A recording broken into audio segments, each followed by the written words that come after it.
ترجمہ: اور ایسا نظر آتا ہے کہ علم اجمالی جو کہ صفات اضافیہ میں سے ہو گیا ہے، ایک نور ہے جو کہ نشاط عنصری میں بہت سی پشتوں اور رحموں میں منتقل ہوتا ہوا حکم و مصالح کے تقاضے سے انسانی صورت میں جلوہ گر ہوا اور محمد و احمد کے پاک ناموں سے موسوم ہوا، صلی اللہ علیہ وسلم وآلہ وسلم تسلیما کثیرا کثیرا کثیرا۔ حضرت امام ربانی رحمہ اللہ کے اقتباس سے مندرجہ ذیل امور واضح ہوئے۔ آن حضرت صلی اللہ علیہ وسلم کی تخلیق حق تعالیٰ کے علم اجمالی سے صفت اضافیہ کے مرتبہ میں ہوئی۔ نمبر 2، یہ صفت اضافیہ ایک نور تھا جس کو انسانی قالب عطا کیا گیا۔ نمبر 3، چونکہ انسانی صورت سب سے خوبصورت سانچہ ہے، اس لیے حکمت خداوندی کا تقاضا ہوا کہ آپ صلی اللہ علیہ وسلم کو انسان اور بشر کی حیثیت سے پیدا کیا جائے۔ اگر بشری ڈھانچے سے بہتر کوئی اور قالب ہوتا تو آن حضرت صلی اللہ علیہ وسلم کو کبھی انسانی شکل میں پیدا نہ کیا جاتا۔ اس سے واضح ہے کہ حضرت امام ربانی آن حضرت صلی اللہ علیہ وسلم کی بشریت کے منکر نہیں اور نہ وہ نور بشریت کے منافی ہے جس کا وہ اس بات فرما رہے ہیں۔ آپ نے رسالہ التوسل اور تفسیر کبیر کے حوالے سے لکھا ہے کہ آیت کریمہ قد جاءکم من اللہ نور و کتاب مبین میں نور سے ان حضرت صلی اللہ علیہ وسلم کی ذاتی گرامی مراد ہے۔ اس آیت میں نور کی تفسیر میں 3 قول ہے۔ ایک یہ کہ اس سے ان حضرت صلی اللہ علیہ وسلم مراد ہے، دوم یہ کہ اسلام مراد ہے، اور سوم یہ کہ قرآن کریم مراد ہے۔ اس قول کو امام رازی رحمۃ اللہ علیہ نے اس بنا پر کمزور کہا ہے کہ متوفین میں تغیر ضروری ہے، لیکن یہ دلیل بہت کمزور ہے۔ بعض اوقات ایک چیز کی متعدد صفات کو بطور عطف ذکر کر دیا جاتا ہے، چنانچہ حضرت حکیم الامت تھانوی رحمۃ اللہ علیہ نے بیان القرآن میں اسی کو اختیار کیا ہے۔ بہرحال نور سے مراد ان حضرت صلی اللہ علیہ وسلم ہو یا اسلام ہو یا قرآن کریم، بہر صورت یہاں نور سے نور ہدایت مراد ہے جس کا واضح قرینہ آیت کا سباق ہے۔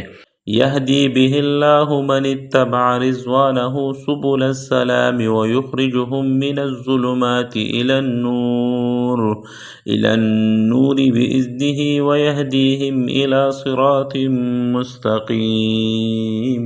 ترجمہ: اس کے ذریعے سے اللہ تعالیٰ ایسے شخصوں کو جو رضائے حق کے طالب ہو سلامتی کی راہیں بتلاتے ہیں، یعنی جنت میں جانے کے طریقے کے عقائد و اعمال خاصہ ہے، تعلیم فرماتے ہیں، کیونکہ پوری سلامتی بدنی و روحانی جنت ہی میں نصیب ہوگی، اور ان کو اپنی توفیق اور فضل سے کفر و معصیت کی تاریکیوں سے نکال کر ایمان و طاعت کے نور کی طرف لے آتے ہیں اور ان کو ہمیشہ راہ راست پر قائم رکھتے ہیں۔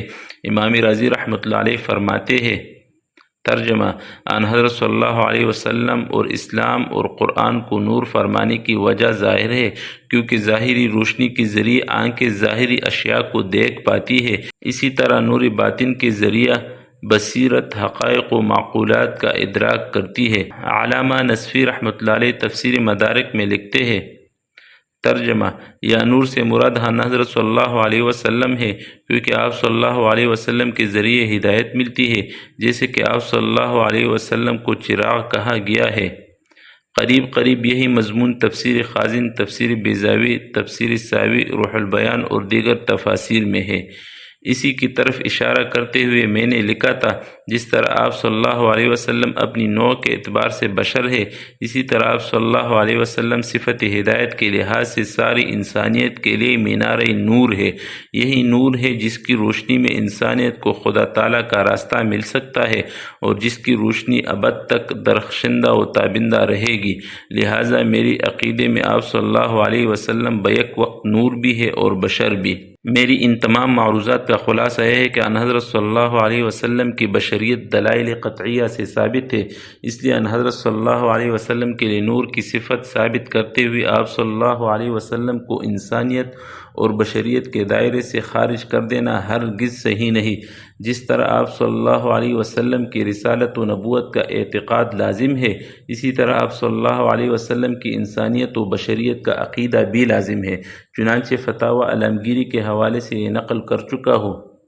ترجمہ: اور جو شخص یہ کہے کہ میں نہیں جانتا کہ ان حضرت صلی اللہ علیہ وسلم انسان تھے یا جن، وہ کافر ہے۔ مزید شرعی مسائل کے حل کے لیے ویڈیوز کو لائک کرے اور چینل کو سبسکرائب کرے۔ جزاکم اللہ خیر۔